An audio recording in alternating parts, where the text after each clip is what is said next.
ಕನ್ನಡತಿ ಭುವನೇಶ್ವರ್ ನೆನೆಯುತ್ತಾ ವೇದಿಕೆ ಮೇಲೆ ಆಸೀನರಾಗಿರ್ತಕ್ಕಂಥ ನಮ್ಮ ಹೆಮ್ಮೆಯ ಸಮೃದ್ಧಿ ಮಂಜುನಾಥ್ ಶಾಸಕರನ್ನ ವಂದಿಸುತ್ತಾ ಹಾಗೂ ಇತರರನ್ನು ಹಾಗೆ ವಂದಿಸುತ್ತಾ ಎಲ್ಲ ಕನ್ನಡ ಮನಸ್ಸುಗಳಿಗೆ ಮತ್ತೊಮ್ಮೆ ನಮಸ್ಕಾರಗಳನ್ನು ತಿಳಿಸ್ತಾ ಈ ಕಾರ್ಯಕ್ರಮ ಮಾಡಿದಾಗ ನಾವೆಲ್ಲ ಸಂಘಟಿತರಾಗಿರ್ಬೇಕಾಗಿತ್ತು.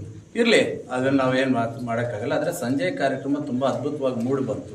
ಆದರೆ ಈಗ ನಮ್ಮ ಹುಸೇನ್ ಹೇಳ್ತಾ ಇದ್ರು ಸ್ವಲ್ಪ ಬೇಗ ಮಾಡಬೇಕು ಅಂತ. ಆದರೆ ಕಲಾವಿದರು ಬಂದರು, ಅವರು 4 ಗಂಟೆಗೆ ವೇದಿಕೆ ಹತ್ರ ಬಂದರು. ಅವ್ರದ್ದೇನಂದ್ರೆ ರಿಹರ್ಸಲ್ ಇತ್ತು. ಒಂದು ಅದ್ದೂರಿ ಕಾರ್ಯಕ್ರಮ ಕೊಡ್ಬೇಕಂದ್ರೆ ಅವರು ಪೂರ್ವ ಯೋಜನೆಗಳು ಹಾಕೋಬೇಕು.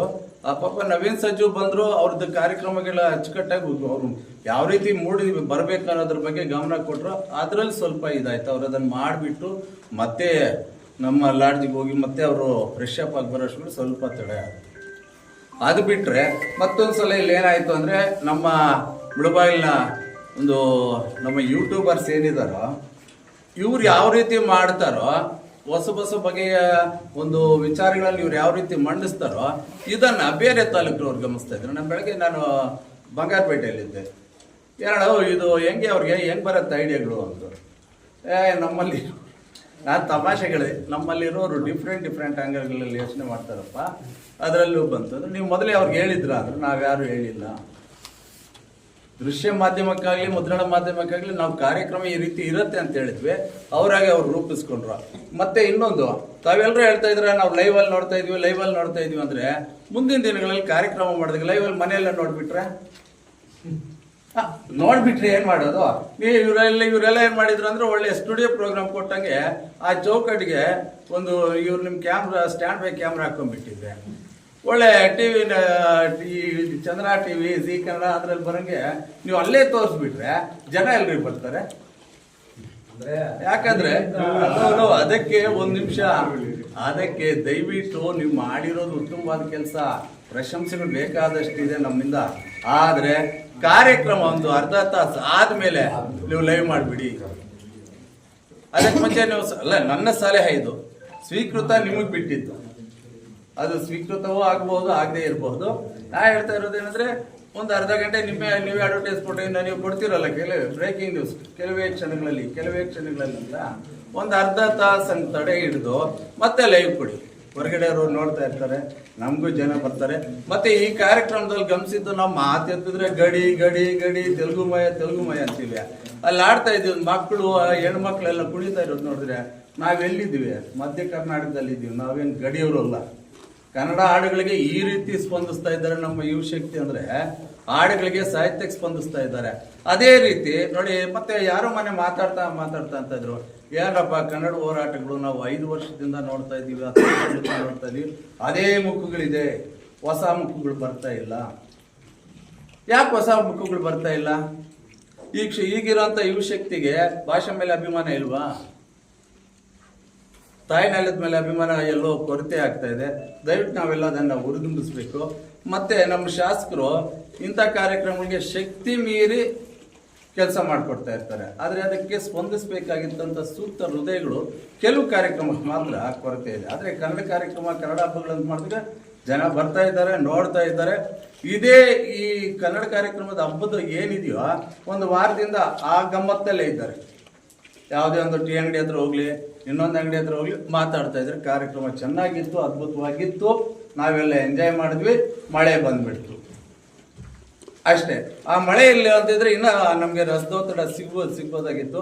ಮತ್ತೆ ಬೆಳಗ್ಗೆ ಮೆರವಣಿಗೆಯಲ್ಲಿ ಸ್ವಲ್ಪ ನಮ್ದು ಕುಂಠಿತ ಯಾಕಾಯ್ತು ಅಂದ್ರೆ, ನಾನು ಗಮನಿಸ್ದಂಗೆ ನಮ್ಮ ಮೆರವಣಿಗೆ ತುಂಬಾ ಉದ್ದ ಆಯ್ತೇನೋ ಅನ್ಸುತ್ತೆ. ಯಾಕಂದ್ರೆ ಹೌಸಿಂಗ್ ಬೋರ್ಡ್ ಇಂದ ನಾವು ಗೃಹ ಮಂಡಳಿಯಿಂದ ಮುಳಬಾಲ್ ತಾಲೂಕು ಬರ್ಬೇಕಾದ್ರೆ 1 ಕಿಲೋಮೀಟರ್ ಇರುತ್ತೆ. ಅದಕ್ಕೆ ಮುಂದಿನ ದಿನಗಳಲ್ಲಿ ಏನು ಮಾಡ್ಬೇಕಂದ್ರೆ, ನನ್ನ ಯೋಚನೆ ಬಂದಿತ್ತು, ನಮ್ಮ ಸೋಮೇಶ್ವರ ಕೆರೆ ಕಟ್ಟ ಹತ್ರ ಆ ಅಂಗಳ ಇದೆಯಲ್ಲ, ಪಕ್ಕದಲ್ಲೆಲ್ಲ ಇದೆ, ಅಲ್ಲಿಂದನೇ ನಾವು ಪ್ರಾರಂಭ ಮಾಡಬೇಕಾಗುತ್ತೆ. ಇಲ್ಲಿ ಊರಾಚೆ ನಾವು 1.5 ಕಿಲೋಮೀಟರಿಂದ ಬರೋಷ್ಟೊಳಗಡೆ ಮಧ್ಯದಲ್ಲಿ ಗ್ಯಾಪು ಅದಿರುತ್ತೆ. ಮುಂದಿನ ದಿನಗಳಲ್ಲಿ ಸರ್ ಅದನ್ನು ನಾವು ಒಂಚೂರು ಗಮನಿಸ್ಕೋಬೇಕಾಗುತ್ತೆ. ಆ ಕಾರ್ಯಕ್ರಮಗಳನ್ನ ನಾವು ಮುಂದೆ ಮಾಡಬೇಕಾದಾಗ ಅಂತರವನ್ನು ಕಡಿಮೆ ಮಾಡಬೇಕು. ಇಲ್ಲಿ ಯಾವ ಜನನೂ ಇರಲ್ಲ. ಅಲ್ಲಿಂದ ಬಂದಾಗ ಆ ಕುರುಡುಮಲೆ ರಸ್ತೆ ಟರ್ನಿಂಗ್ ಅಲ್ಲಿ ಅಲ್ಲಿಂದ ಮೆರವಣಿಗೆ ತೆಗೆಯೋಕೆ ಪ್ರಯತ್ನ ಮಾಡೋಣ. ಮತ್ತೆ ಸಂಘಟನೆ ಬೆಳೆಯೋ ಜೊತೆಗೆ ನಾವು ಬೆಳಿಬೇಕು. ನಾವು ಬೆಳೆಯೋದು ಹೆಂಗೆ?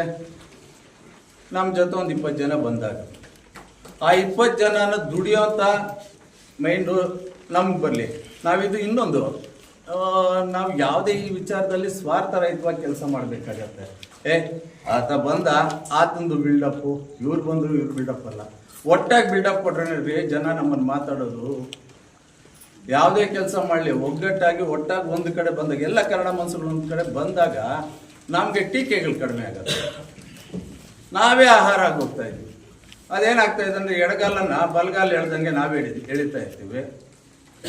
ಈ ಕೈಯಲ್ಲಿ ಮಾಡೋದನ್ನು ಈ ಕೈಯೇ ಎಳಿತಾ ಇದೆ. ನಮಗೆ ಬೇರೆ ಯಾರು ಇಲ್ಲ, ಬೇರೆ ಯಾರೋ ಭಾಷಾದ್ರೋಹಿಗಳಾಗಲಿ ದ್ವೇಷಗಳಾಗಲಿ ನಮ್ಮ ಕಾಲುಗಳು ಎಳಿತಾ ಇಲ್ಲ, ನಮ್ಗೆ ನಾವೇ ಹೇಳ್ಕೊತಾ ಇದ್ದೀವಿ. ದಯವಿಟ್ಟು ಇದಕ್ಕೆ ಅವಕಾಶ ಮಾಡಿಕೊಡೋದು. ಕನ್ನಡ ವಿಚಾರದಲ್ಲಿ ನಾವು ಉದಾರವಾಗಿರಬೇಕು, ಮತ್ತು ಸ್ವಾರ್ಥಿಗಳಾಗಬಾರ್ದು. ಕನ್ನಡ ನಮ್ಮಿಂದ ಕನ್ನಡ ಬೆಳೆಯುತ್ತೆ ಅನ್ನೋದು ತಪ್ಪು. ಕನ್ನಡ ಭಾಷೆಯಿಂದ ನಾವು ಬೆಳೀತಾ ಇದ್ದೀವಿ,